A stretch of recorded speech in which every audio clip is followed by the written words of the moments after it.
सुप्रभात दोस्तों, मैं डॉक्टर इंदु झुंझुनवाला बेंगलोर से। जय श्री राम, जय श्री कृष्ण, आदाब। Very good morning. कलम की ताकत घनेरी, कलम की ताकत घनेरी खोल देती गांठ बनके, महामारी के इस भंवर से तार दे पतवार बनके। महामारी के इस भंवर से तार दे पतवार बनके, शब्द प्यारे अर्थ वाले बोल अमृत घोल करके। शब्द प्यारे अर्थ वाले बोल अमृत घोल करके, साथ दे हम हर किसी का शत्रु भी अब दोस्त बनके। साथ दे हम हर किसी का शत्रु भी अब दोस्त बनके। है विषय अब एक ही बस, है विषय बस एक ही बस, कैसे इससे पार पाएं, जो दिखे ना पर पड़े सिर मौत सा संघार करके। जो दिखे ना पर पड़े सिर मौत सा संघार करके। यूँ तो जीवन में कमीना, यूँ तो जीवन में कमीना, स्वप्नों की ना चाहतों की, पर हुए हम दूर सबसे कोविड की मार सह के। पर हुए हम दूर सबसे कोविड की मार सह के। है विषय सारे अधूरे, है विषय सारे अधूरे जिंदगी की इस सफ़र में। है विषय सारे अधूरे जिंदगी के इस सफ़र में। प्रति में और प्रतिमान सब तने सवाल बनके, सब तने हैं सवाल बनके। हम नहीं ईश्वर, हम नहीं ईश्वर बताती स्वमेव, हम नहीं ईश्वर बताती स्वमेव सज सवर के। जीव तुच्छ सा जगत में देखता बस हाथ मल के। जीव तुच्छ सा जगत में देखता बस हाथ मल के। हर समस्या जन्म लेती, हर समस्या जन्म लेती, समाधान भी साथ लाती। है चुनौती हम लड़ेंगे, है चुनौती हम लड़ेंगे, हिम्मते मिसाल बनके। है चुनौती हम लड़ेंगे, हिम्मते मिसाल बनके। चक्र की भांति ये सृष्टि, चक्र की भांति ये सृष्टि खुद का ही संहार करके।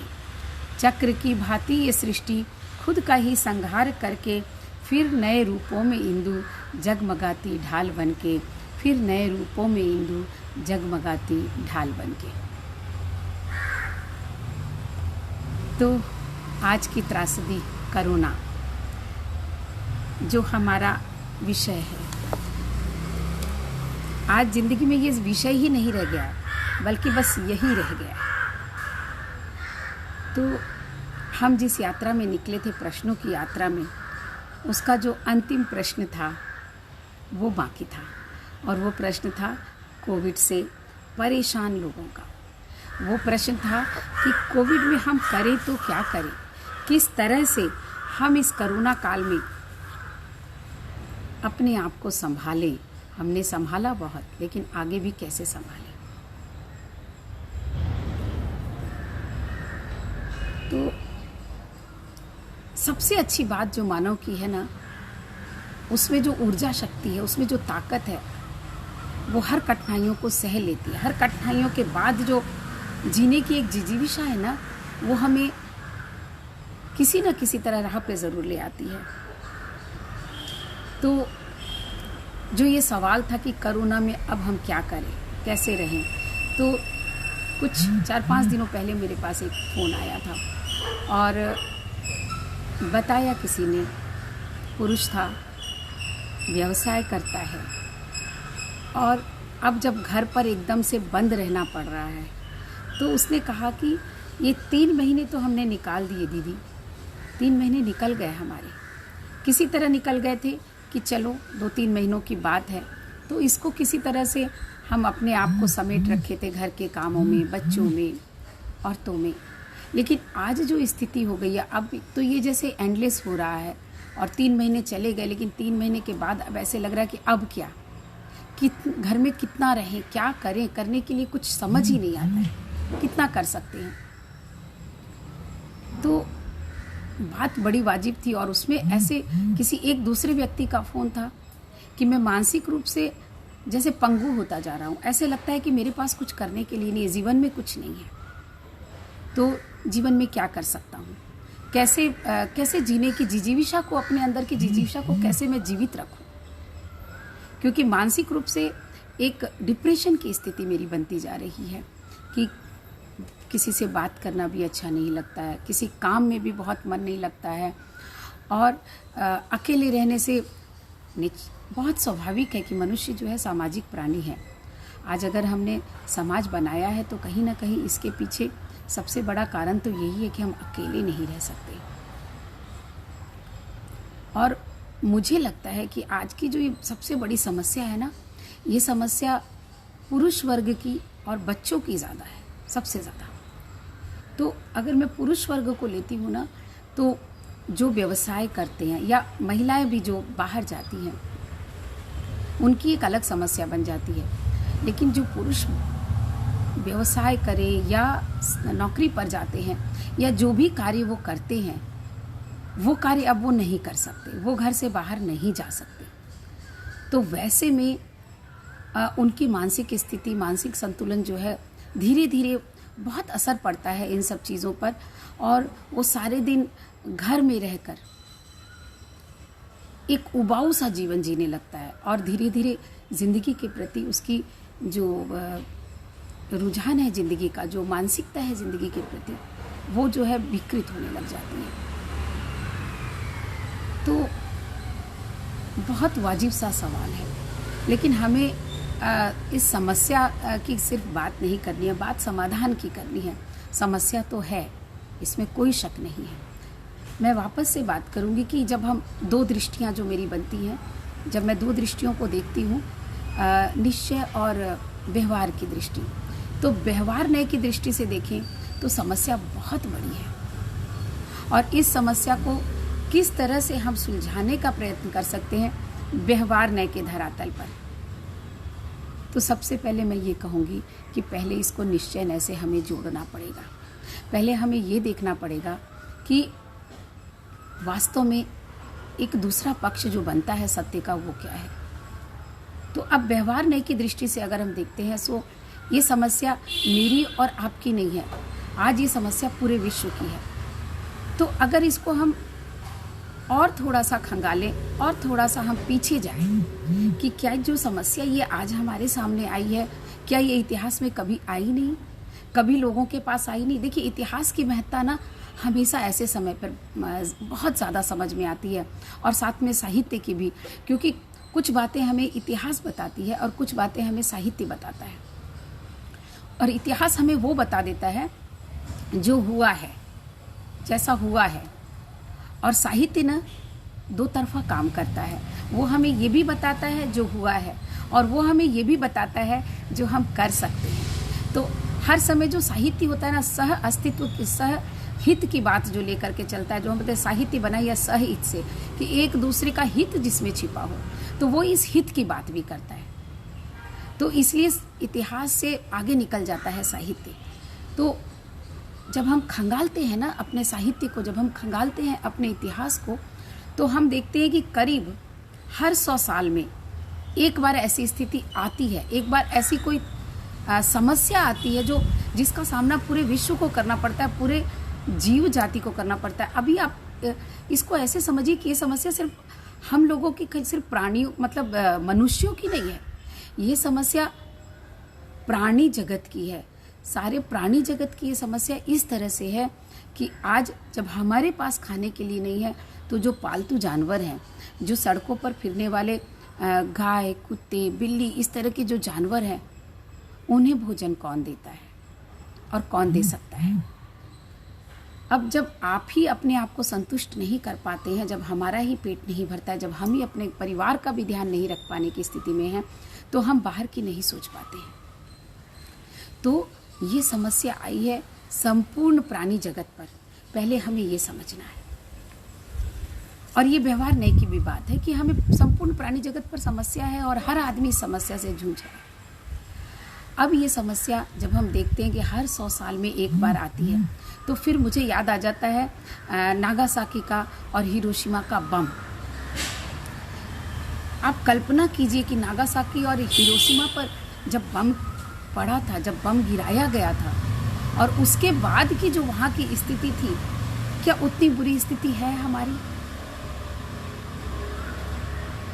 नहीं है, बहुत बुरी स्थिति थी। वहाँ के मनुष्यों की, मतलब हर प्राणी की जो दशा हो गई थी, और प्राणी तो आप छोड़ दीजिए, ये जो प्रकृति की जो वहाँ दशा हो गई थी, जो जल भुंज करके राख हो गई थी प्रकृति, उस स्थिति से अगर हिरोशिमा और नागासाकी ने पार पा लिया, आज वो इस स्थिति में आ गए कि पूरे विश्व को अगर इलेक्ट्रॉनिक की दृष्टि से देखना हो, अगर विकास की दृष्टि से देखना हो, अगर प्रगति की दृष्टि से देखना हो, तो वो जापान को उदाहरण बनाता है। वहाँ की टेक्नोलॉजी आज हमें सबसे अच्छी लगती है। तो ना मुझे एक बात इससे और याद आ जाती है कि कल जो है गार्डनिंग कर रहे थे हम, और चूँकि निश्चित ही अभी कोई काम नहीं है घर में इतना, तो जो पुरुष वर्ग हैं उनकी मैं बात कर रही हूँ। तो जो मेरे पति हैं वो पिछले सप्ताह भी उन्होंने पौधों को थोड़ा सा काटा था, क्योंकि उसमें अच्छे से फूल नहीं आ रहे थे। तो जिस डाली में फूल लग गया है उसे बिल्कुल नीचे से काटना है, ये उन्होंने बताया। जब हम नीचे से काटते हैं तो उसमें फिर अलग से फिर उसमें दूसरी तरफ से उसमें शूट क्रिएट होता है, और उसमें वहाँ से एक डाली निकलने का प्रयास करती है।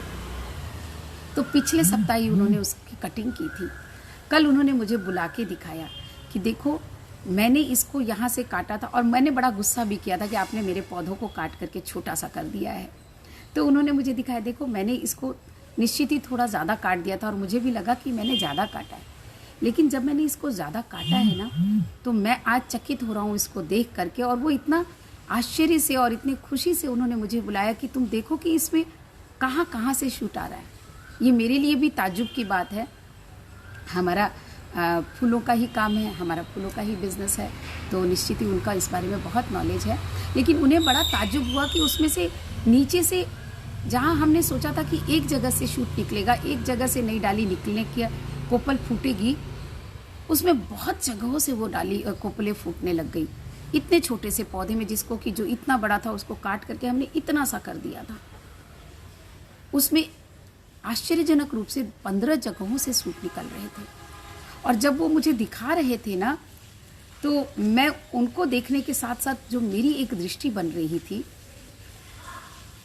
कि इन पौधों को जितना ज़्यादा काट के छोटा किया गया है, उतना ज़्यादा ये जीने के लिए लालयित हैं, उतना ज़्यादा ये फलने के लिए लालयित हैं कि इनमें से इतनी ज़्यादा शूट निकल रही है।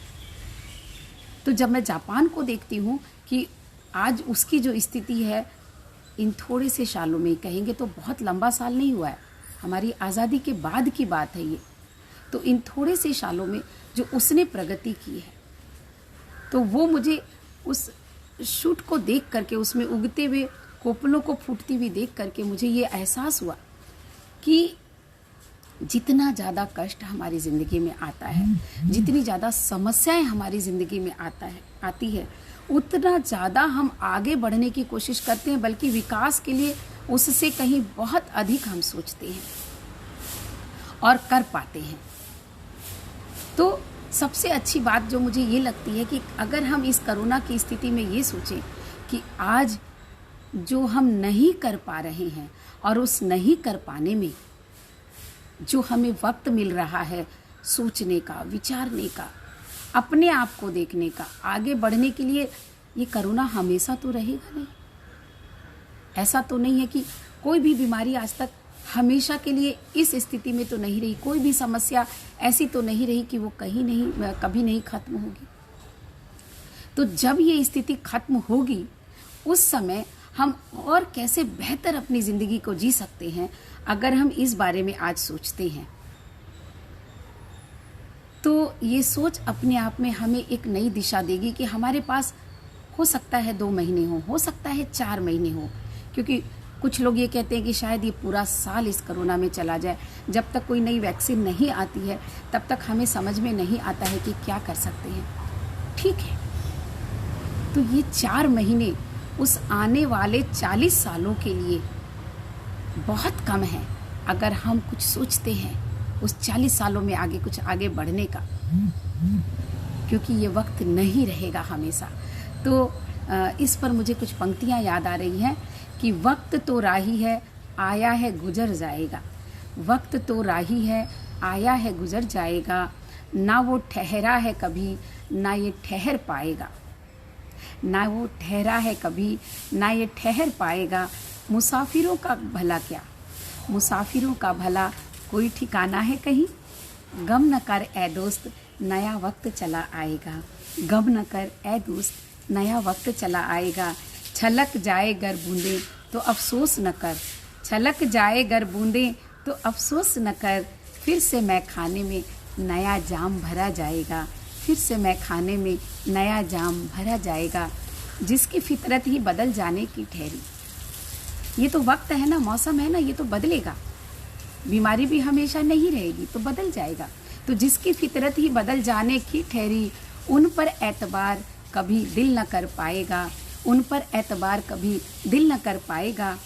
रोज उगता है फिर से ढल जाने के लिए, रोज उगता है सूरज फिर से ढल जाने के लिए। ना हो परेशान जो वो तपिश से बच जाएगा। अगर उस सूरज की गर्मी से आप परेशान हो जाओगे तो जल जाओगे, अगर परेशान नहीं होगे तो बच जाओगे। तो जो ना हो परेशान वो उस तपिश से बच जाएगा। अच्छे बुरे की भला परिभाषा ही क्या। अब देखिए इस निश्चय नय की बात देखिए। अब हम व्यवहार नय से निश्चय नय की ओर कैसे बढ़ सकते हैं कि अच्छे बुरे की भला परिभाषा ही क्या। मन मुताबिक ना हो वो बुरा कहलाएगा, मन मुताबिक ना हो वो बुरा कहलाएगा। सच और झूठ के तराजू पे ना बिठा उसको, सच और झूठ, सही और गलत, अच्छा और बुरा, उसके तराजू पे ना बिठा उसको। आज का सच कल झूठ बन लहराएगा, आज का सच कल झूठ बन लहराएगा। याद रख वक्त मुसाफिर ही सही फिर भी, याद रख वक्त मुसाफिर ही सही फिर भी। छोटे बड़े सब मिट्टी में दफन कर जाएगा, छोटे बड़े सब मिट्टी में दफन कर जाएगा। तो जब बनती है हमारी दृष्टि निश्चय नय की, जब हम जानते हैं इस सच को कि ये वक्त भी नहीं रुकेगा, ये वक्त भी गुजर जाएगा, जैसे वो वक्त गुजर गया था। जैसे पतझड़ के बाद बारिश, पतझड़ के बाद बसंत आता है, वैसे ही ये हमारे जीवन का पतझड़ है। और मैं इसको ऐसे सोचती हूँ ना कि आज अगर मैं 55 साल की हूँ, 56 साल की हूँ, तो इन 55 सालों में मैंने ये स्थिति कब देखी? आज ही तो देख रही हूँ। और कितने महीनों के लिए देखी? 4-6 महीनों के लिए, 1 साल के लिए। लेकिन बाकी के 54 साल वो तो गुजरे हैं ना अच्छे से, उनकी स्मृतियों में। और फिर आने वाले और साल, उसमें ये स्थिति तो नहीं रहेगी। तो आज जो ये स्थिति है, इस स्थिति को आप कैसे सुंदर कर सकते हो? तो मैंने जो जवाब दिया था वो ये था कि सबसे पहली बात तो ये कि आपके जो जीवन की जो रूटीन है, जो दिनचर्या है, आपको उसको टटोलना पड़ेगा। उस दिनचर्या में सबसे ज़्यादा जो ज़रूरी होता है ना, मुझे लगता है कि हर आदमी के अंदर कोई ना कोई एक गुण जरूर होता है, कोई ना कोई एक खासियत होती है, कोई ना कोई कला होती है। वो खाना बनाने की कला भी हो सकती है, वो लिखने पढ़ने की कला भी हो सकती है, वो कुछ खेलने की कला भी हो सकती है, और वो कुछ बोलने की कला भी हो सकती है, जैसे मैं कर रही हूँ। तो मैं ये कहती हूँ कि आप टटोलिए अपने भीतर कि आपके अंदर क्या कला है। मेरा जो बड़ा वाला बेटा है ना, उसे होटल खोलने का बड़ा शौक था। तो अब जब आपको होटल का व्यवसाय करना है तो उसमें बहुत सारी चीज़ें आ जाती हैं। तो उसमें उसने नए नए तरह के व्यंजन जो है ना, किस व्यंजन को कैसे बनाया जा सकता है, और वो व्यंजन को सूंघ करके बता देता है कि इसमें क्या कमी है और कुछ कमी है और इसको कैसे ठीक करना है। तो अभी वो क्या कर रहा है, रोज कुछ ना कुछ नए व्यंजन बना रहा है। तो देखिए कितना आनंद आता है जब वो व्यंजन बनाता है। तो कहीं ना कहीं उसके मन में एक जो कला के प्रति जो संतुष्टि आपके मन में आती है ना, जो भी कला हो आप में, मैं कहती हूँ झाड़ू लगाना भी एक बहुत बड़ी कला है। अगर आप अच्छे से झाड़ू लगा पाते हैं तो वो भी कला बन जाता है, और उसको जब कर पाते हैं तो एक बड़ी संतुष्टि का भाव आता है। और पूरे 24 घंटे में अगर आप आधा घंटा के लिए भी ऐसा कोई भी कार्य करते हैं जो आपके मन को बहुत संतुष्ट करता है, तो आप निश्चित ही उस पूरे दिन को एंजॉय कर पाते हैं, पूरे दिन में आप संतुष्ट हो पाते हैं और अगले दिन के लिए फिर कुछ नई बात आपके दिमाग में आती है। तो 24 घंटे तो कोई भी काम नहीं करता। आप ऑफिस जाते हैं, आप व्यवसाय करते हैं, तो वहाँ 24 घंटे तो नहीं होते हैं। कोई 2 घंटे के लिए, कोई 4 घंटे के लिए, कोई 8 घंटे के लिए काम करता है। तो आप उन 8 घंटों में 8 घंटे आप ऑफिस में बैठते ज़रूर हैं, लेकिन उस 8 घंटों में अगर आप पूरे 8 घंटे का अगर निचोड़ निकालेंगे ना, तो आपको लगेगा कि मुश्किल से जो 1 घंटे हैं वो आपने पूरी तरह से अपनी क्रियाशीलता को, अपने कला को समर्पित किया। जो आप उस व्यवसाय में सबसे अच्छा कर सकते थे वो एक घंटा था वो। तो उसी 1 घंटे की तरह अगर आप अपने घर में रह करके अपने आप को अंदर ढूंढ करके, हो सकता है आप में कुछ ऐसी बात हो, अगर आप बहुत बड़े हैं उम्र में, आपके पास बहुत सारा अनुभव है और आपके घर में छोटे बच्चे हैं या हो सकता है आपके बराबर के बच्चे हों, तो आप अपने उन अनुभवों को उनके साथ बांट करके, चाहे वो किसी कार्य के रूप में बांटे या अपने विचारों के रूप में बांटे, अगर दिन में आधी घंटा भी आप इस चीज़ को कर लेते हैं बाकी दिनचर्या के साथ, तो मैं निश्चित तौर पे कह सकती हूँ कि कहीं भी आपके मन में कोई भी गलत ख्याल नहीं आएगा। आपके मन में ये नहीं आएगा कि मैं क्या करूं, आपके मन में ये नहीं आएगा कि मैं डिप्रेशन की ओर जा रहा हूं, मेरा मानसिक संतुलन बिगड़ रहा है और मैं कुछ कर नहीं पा रहा हूं। कहीं ना कहीं हम इंसान हैं, बिना कर्म के हम रह ही नहीं सकते, हम जी ही नहीं सकते, इसमें कोई दो राय नहीं है। और कर्म हम वो करना चाहते हैं जिसमें हमारा लगाव हो। तो आप ढूंढिए, आपका व्यवसाय आपका लगाव नहीं था, आपका सर्विस आपकी ज़रूरत थी, आपका धन कमाना साधन था, वो साध्य नहीं था। तो जो साधन था उसके अलावा दूसरे भी साधन हो सकते हैं। वो साधन था परिवार को चलाने के लिए, व्यवहार को देखने के लिए, बच्चों के जीवन पालन के लिए। और ये साधन जो आप ढूंढेंगे ना, ये साधन है आपके मन के लिए, आपके मन और बुद्धि के विकास के लिए। वो ठहरा हुआ पानी नहीं बन जाए घर में रह करके, तालाब का गंदा पानी नहीं बन जाए, वो बहती हुई नदियाँ बने। और उस बहती हुई नदियाँ को बनाने के लिए आपको अपने अंदर तलाशना पड़ेगा। भले ही आप घर की सफाई करो, भले ही आप अच्छा सा खाना बनाओ, भले ही आप अपने अनुभवों के आधार पर कुछ कार्य करो, भले ही आप में जो कला है, कोई ना कोई कला तो हर आदमी में होती है, उस कला की तरह के लिए सोचो। तो वो आधे घंटे आपको 24 घंटे एनर्जाइज रखेंगे, आपको 24 घंटे सकारात्मक ऊर्जा से भरेंगे। और उसके बाद जो आपके सामने बचेगा वो बचेगा आपका भविष्य, जो आप इस कोरोना के बाद जो करने वाले हो उसकी प्लानिंग भी तो करनी है। कोरोना तो हमेशा नहीं रहेगा, हमेशा पतझड़ थोड़ी रहता है। तो उसकी प्लानिंग में तो कितना वक्त लग जाएगा, बल्कि समय ही नहीं मिलेगा करने का। मेरे पास इतने ढेर सारे काम है करने के लिए और मैं नहीं कर पा रही हूँ, मुझे समय नहीं मिल रहा है,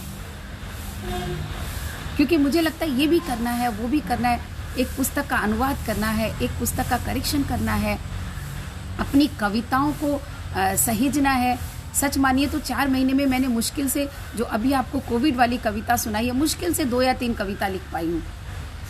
एक्चुअली जब बहुत सारे काम होते हैं ना, जब हम बाहर भीतर सब तरफ से काम में व्यस्त होते हैं, तो हम कहीं ना कहीं समय निकाल लेते हैं अपने शौक़ के लिए। लेकिन जब हम खाली होते हैं तो शायद वो नहीं कर पाते हैं, लेकिन हम कर सकेंगे। हमें सोचना ये है कि हम इस स्थिति को नहीं बदल सकते हैं। तो अब हम निश्चय न्याय की दृष्टि से इस पर थोड़ा सा विचार और कर लेते हैं। चलिए हम मान लेते हैं सारी समस्याएं हैं और इस समस्या को हम बदल नहीं सकते। हम कोविड ऐसी समस्या, बल्कि बहुत सारी तो चीज़ें ऐसी होती है जो हमारे सामने है, तो हम उस पर विजय पाने की कोशिश करते हैं। शत्रु सामने खड़ा है तो हम उससे लड़ सकते हैं, उसमें जीत हार जो भी हो हमें स्वीकार हो जाती है।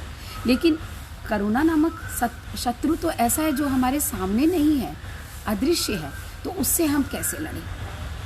तो समस्या तो है, व्यवहार नहीं कहता है कि बहुत बड़ी समस्या है। अब हम निश्चय नहीं की बात करते हैं। अब हम उस दृष्टि से देखते हैं कि ये समस्या क्या है। तो पहली बात, निश्चय नहीं ये कहता है कि आप दूसरों को नहीं बदल सकते हो, आप बाहर की परिस्थितियाँ हर समय नहीं बदल सकते हो। तब आप क्या कर सकते हो? पहले तो उसको एक्सेप्ट करो, इस सच को एक्सेप्ट करो कि जो आज है वो है, हम इसको नहीं बदल सकते हैं, ये हमारे हाथ में नहीं है। और जिनके हाथ में है वो कोशिश कर रहे हैं, हमारे हाथ में इससे सुरक्षित रहना है। और वो हम कर रहे हैं कि हमने अपने आप को अपने घर में क्वारंटाइन कर दिया है, हम घर के अंदर हैं। तो जो हम कर सकते थे वो पहला स्टेप ये बनता है। दूसरा स्टेप निश्चय की दृष्टि से ये बनता है कि हम इस चीज़ को एक्सेप्ट कर लें कि ये हमारे हाथ में नहीं है।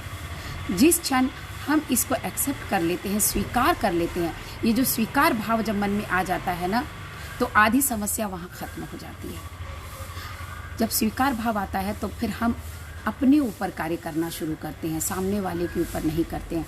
जब हम मान लेते हैं कि ये आदमी ऐसा ही है, तब हम अपने ऊपर वर्क करते हैं कि फिर भी हमें इस आदमी के साथ रहना है, फिर भी हमें इस बीमारी के साथ जीना है।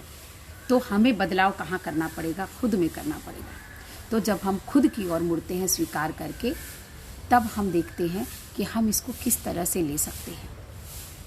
स्वीकार कर लेते हैं तो बहुत अच्छी स्थिति बनती है कि हम इससे अपने आप को बचा सकते हैं। इस स्थिति का असर हम पे ना हो, हमारी मानसिकता पे ना हो, हमारी बौद्धिकता पे ना हो, हमारी जीवनचर्या में जो बदलाव आया है उस बदलाव को अब मैं कैसे अच्छे से करूं।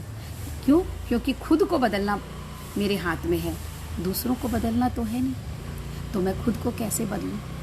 और खुद को बदलने के लिए जब हम ऐसा सोच लेते हैं कि जब हम अपने अंदर तलाशते हैं तो हमें रास्ता मिलता है कि हाँ, मैं खुद को बदल सकता हूँ। तो उसमें बदलने में एक बड़ी सुंदर जो बात आती है, वो बात ये आती है कि जो मैंने कहा था कि तुम बेसहारा हो तो किसी का सहारा बनो, तुमको अपने आप ही सहारा मिल जाएगा।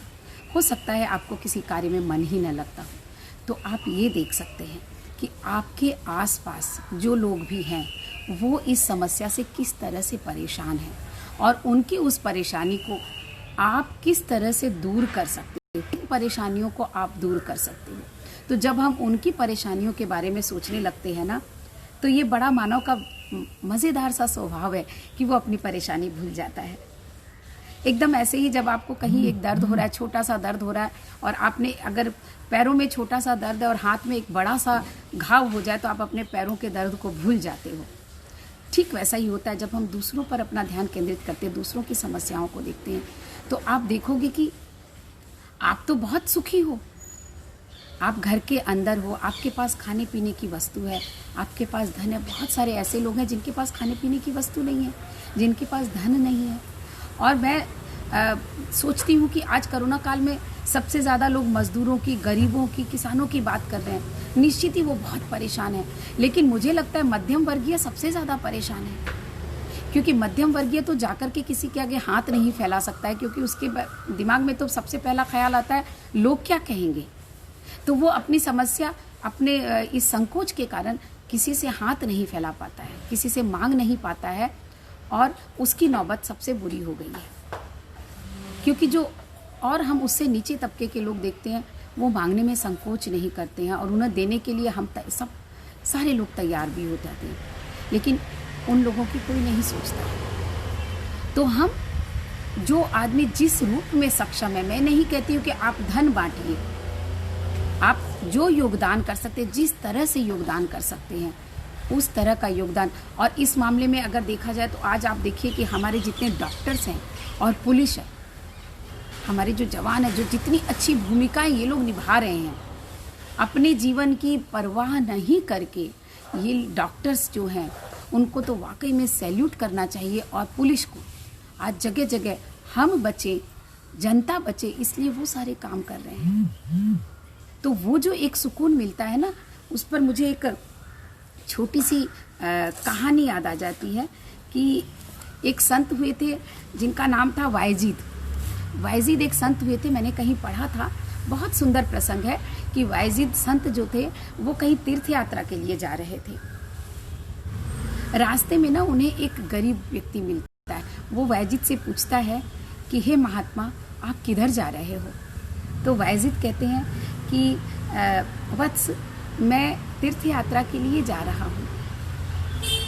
तो वो व्यक्ति कहता है कि देखिए, आप तीर्थ यात्रा के लिए जा रहे हैं, तीर्थ यात्रा के लिए आपने कुछ धन भी इकट्ठा किया होगा। तो मैं आपसे एक विनती करता हूँ कि मेरा परिवार बहुत गरीब है, मेरे 2 छोटे छोटे बच्चे हैं, एक पत्नी है और मैं उसे पूरी तरह से भोजन भी नहीं दे पा रहा हूँ। तो अगर आपने जो धन इकट्ठा किया है इस तीर्थ यात्रा के लिए, आप तीर्थ यात्रा में न जा कर के अगर आप हमारी मदद कर देते हो, अगर मेरे परिवार को 2 वक्त का भोजन मिल जाता है उससे, तो मुझे ऐसा लगता है कि जो हम कई दिनों से हम बीमार हैं, तो वो बीमारी जो है ना, कई दिनों से बीमार हैं, कई दिनों से हम सब भूखे हैं, भूख से बीमार हैं, तो हमारी वो तकलीफ़ दूर हो जाएगी। तो आप वो धन हमें दे दो और आप जिस मंदिर के, जिस मस्जिद के आप फेरे लगाने वाले थे, उसकी जगह आप 7 परिक्रमा हमारे परिवार की लगा लो, तो आपकी तीर्थ यात्रा पूर्ण हो जाएगी। और देखिए वो संत थे, उन्हें उसकी बात बहुत अच्छी लगी, उन्हें लगा कि हाँ, कह तो बहुत अच्छा रहा है, तो उन्होंने अपना धन जो है ना सारा उसको दे दिया और कहा कि ठीक है, मैं ऐसा ही करता हूँ जैसे तुमने कहा। और बाद में वाइजिद बताते हैं कि ये करने के बाद जो उन्हें सुकून मिला, जो उनके मन को शांति मिली, और उसके बाद उनके जीवन में एक जैसे चमत्कार सा घटित हो गया। ये एक बहुत ताज्जुब की बात थी कि उन्हें ऐसा लगने लगा कि वो एक अद्भुत से संसार में पहुंच गए हैं और उन्हें दिव्य और अलौकिक दर्शन होने लगे उस ऊर्जा शक्ति के जो इस प्रकृति में विद्यमान है। तो अगर मैं कुछ करना चाहती हूँ, अगर आप कुछ करना चाहते हो जीवन में, तो करने के लिए तो इतना विस्तार दिया है ईश्वर ने, आकाश की तरह विस्तार है पूरे जीवन में कि हम कुछ ना कुछ ज़रूर कर सकते हैं। हमें 2 हाथ दिए हैं और इतना सुंदर मानव का शरीर दिया है, और उसके बाद विवेक बुद्धि दी है, और उस विवेक बुद्धि से भी ज़्यादा अच्छा हमें दिल दिया है। वो दिल जो दूसरों को महसूस कर सकता है, जो दूसरों के दर्द को अपना सकता है। तो मुझे लगता है ये जो कोरोना का काल है ना, ये चुटकी बजाते गुजर जाएगा, पता ही नहीं चलेगा हमें कि हम इस काल से गुजरे भी थे। आज से 2 साल बाद हम ऐसे बात करेंगे कि हाँ, एक बार वो बीमारी आई थी, जैसे 100 साल पहले एक बीमारी आई थी, जैसे 200 साल पहले जब अकाल पड़ा था हिंदुस्तान में, तो जो जिस त्रासदी से हिंदुस्तान गुजरा था, जिस त्रासदी से जापान गुजरा था, आज हम उसकी बात करते हैं। आज भी जापानियों में वो असर दिखता है, वहाँ वो तकलीफ़ आज तक व्याप्त है। आज उस बात को, ये 1948 की बात है, और आज समझिए कि कितने साल हो गए। ये 3 अगस्त को पहला बम था और 6 अगस्त को दूसरा, जो कि अब आने वाला है। तो 70 सालों से, 72 सालों से ज़्यादा की बात हो गई, लेकिन उसका असर आज भी है। लेकिन उन्होंने उस चीज़ को कितनी अच्छी तरह से लिया। तो हम, ये कोरोना ही तो है, ये कोविड ही तो है, 4-6 महीनों की बात ही तो है, पूरा जीवन थोड़े ही ये ले लेगा हमारा। और आप सोचिए जिसके घर में ये बीमारी हो गई है, और उनकी सोचिए जिनके बीमारी होने के बाद जो चल बसे हैं, उनके परिवार की सोचिए। तो हम तो बहुत सुरक्षित हैं, बहुत आनंद से हैं, और हम अपने परिवार की सुरक्षा की तो बात सोच ही सकते हैं। और सुरक्षा सिर्फ शारीरिक नहीं करनी है, ये बात हमें ध्यान रखने की, सुरक्षा सिर्फ शारीरिक नहीं करनी है, सुरक्षा मानसिक करनी है। मानसिक सुरक्षा पर भी हमारा ध्यान बहुत ज़रूरी है, क्योंकि मन और तन का बहुत गहरा संबंध है, जिसके बारे में मैंने बताया है। तो आज कुछ पंक्तियों के साथ आज का ये जो कार्यक्रम है, इसको एक बार विराम दूंगी। जो लुत्फ़ चाहो सफ़र का, जो लुत्फ़ चाहो सफ़र का, खुद को ना भुलाते चलो।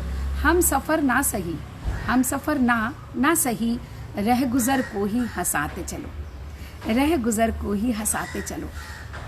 कोई तो मिल ही जाता है अजनबी ही सही, कोई तो मिल ही जाता है अजनबी ही सही, भले ही साथ कुछ कदम कदम मिलाते चलो, भले ही साथ कुछ कदम कदम मिलाते चलो। बातों बातों में कट जाता है हर सफ़र यारों। आपके घर में कोई तो होगा, उनसे बातें ही करो, बातें बातों में ही कट जाता है हर सफ़र यारों। उनकी बातों में कोई बात नहीं सुनाते चलो, उनकी बातों में कोई बात नहीं सुनाते चलो। और आप देखिए कि आज जो ये ज़िंदगी है ना, हमारे पास कितने साधन हैं। जो सामाजिक मीडिया, जो सोशल मीडिया है, इसने हमारी ज़िंदगी को कितना सुंदर बना दिया है। तो बेसुरी ज़िंदगी जीना भले बेमानी सा लगे, बेसुरी ज़िंदगी जीना भले बेमानी सा लगे, फिर भी हर रोज़ नया गीत गुनगुनाते चलो, फिर भी हर रोज़ नया गीत गुनगुनाते चलो। पल छिन है जीवन मुसाफिर वक्त है जानो, पल छिन है जीवन मुसाफिर वक्त है जानो। बीत जाए न सहर पल का मज़ा उठाते चलो, बीत जाए न सहर पल का मज़ा उठाते चलो। ना हो खुद का पता तो भी कोई गम नहीं यारो, ना हो खुद का पता तो भी कोई गम न करो। पूछने वालों को तुम उनकी राह बताते चलो, पूछने वालों को तुम उनकी राह बताते चलो। और अंतिम है, क्या खबर हाथ जो थामा पार करने उन्हें। देखिए वही बात है, तुम बेसहारा हो तो क्या खबर हाथ जो थामा पार करने उन्हें, तुम भी पा जाओ किनारा इंदु सहारा सजाते चलो, तुम भी पा जाओ किनारा इंदु सहारा सजाते चलो, इंदु सहारा सजाते चलो। तो मैं नहीं कहती कि आप घर से बाहर जाओ, घर से बाहर जाने की आज आवश्यकता भी नहीं है। आपके पास इतना मीडिया के इतने साधन हैं, फ़ोन के इतने साधन हैं, फ़ोन कर सकते हैं, बातें कर सकते हैं, देख सकते हैं।